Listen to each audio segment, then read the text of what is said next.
Everyone, I'm Dino Vidal, and welcome to tonight's Dino Vidal Show on Sirius XM Channel 127, Thursday, August 12th. As always, I'm here to be your MBFF.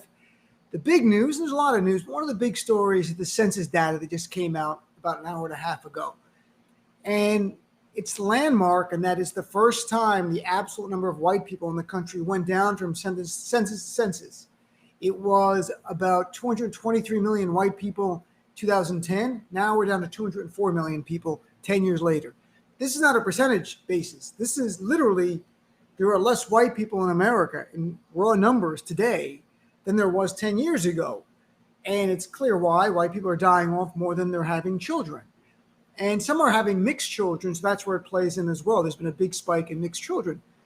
With the fact that white people are dying off and are going to be outnumbered even quicker, you would think Trump supporters would be the first to get vaccinated. Wouldn't you want to keep your race going? But apparently they don't. So this is happening right before our eyes. And you see an uptick on percentage level. There's also Black, brown, and Asian Americans have grown on a percentage basis, while white Americans have declined 2.6% over the last 10 years. So now we've gone from nearly 70% of the country being white 20 years ago to now about 57, 58% of America is white.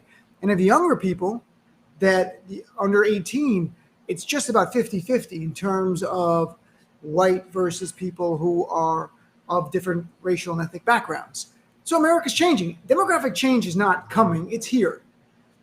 And on Twitter today and social media, the first reaction by many people on the left and the center was a sense of concern that we're going to see violence from the MAGA world. And it's tragic that that is the first reaction. And it's even worse that that's accurate. And this is not unique to MAGA.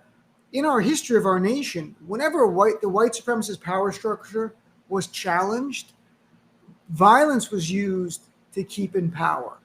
And we saw it in times before, such as voting registration, voting rights, of course, in the time after slavery, in the early era of Jim Crow, when Black people were having businesses and getting involved in elections and winning, the Tulsa Race Massacre, and numerous other massacres like that. That's through our history. When white people feel threatened, not all, but when some white people on the right feel threatened by the success of Black people, or they sense they're losing power to Black people, they respond with violence.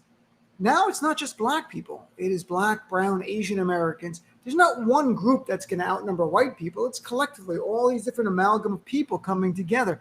And I sincerely wish there was a way to reach to our fellow Americans who are conservative and white. Things are going to be fine. You're going to be fine. Everything's going to be great. No one's taking things from you. It's not a zero-sum game.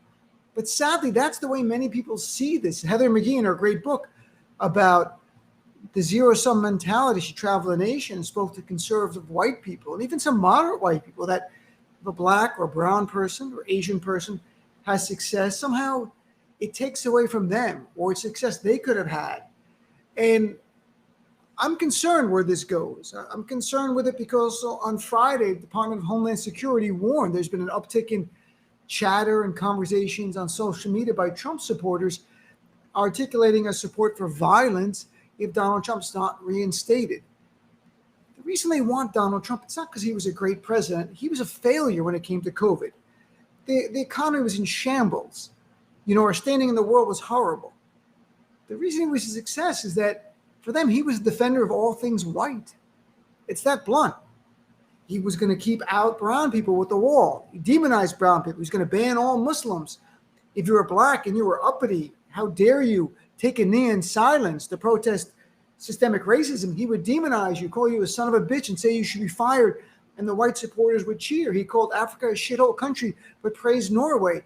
At Charlottesville 4 years ago yesterday, he literally defended the white terrorist who killed Heather Heyer, because there are no fine people on the side of white supremacist terrorists and others who are there to celebrate those who own Black people as chattel.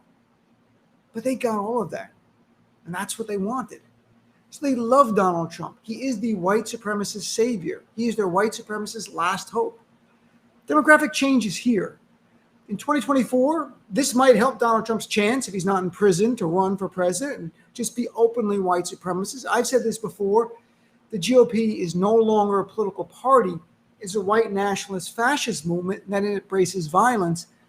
And don't take my word for it that it embraces violence. Listen to Trumpers. CBS poll just a few weeks ago showed, what do Trump supporters, how do they see January 6th now? 51% of Trump supporters see it as an act of patriotism. Patriotism, not terrorism. 51% of Trump supporters see January 6th terrorist attack as an act of patriotism. 55% of Trump supporters see it as defense of freedom. We are dealing with a white nationalist fascist movement that has embraced violence. That's why it's completely normal and not over the top to fear violence from the MAGA world. It'll be pockets of violence. It will not be a civil war. Sadly, innocent people will lose their lives. This is the reality of what we're dealing with right now. And the numbers from the census today is going to increase membership in the Klan, in MAGA. I know, same thing, but it really will. And that's heartbreaking to see this. Our nation in the long run is going to be fine. But, you see the GOP with voter suppression laws. It's because they understood where this country is going. Texas had no voter fraud whatsoever. They had the 45th turnout in the nation. It was the 45th worst out of 50. But they want to pass laws to make it harder to vote because they were a majority-minority state. That's all this is about. It is white nationalism. Ultimately, we're going to prevail. We're going to defeat the white nationalists, the white supremacists. Between now and then, some turbulence, some violence. It's going to be difficult at times. We've got to stick together. We've got to stay in this. We'll talk about that more on my show tonight. I hope you'll not just listen to my show, and if you don't subscribe to SiriusXM, go to the website. There are free trials. Check it out. Call into my show. I'm on channel 127 Progress. Join our family. We've got a lot of work to do. We've got to save this country from MAGA world. It's only going to be one winner in this battle, and it better be us.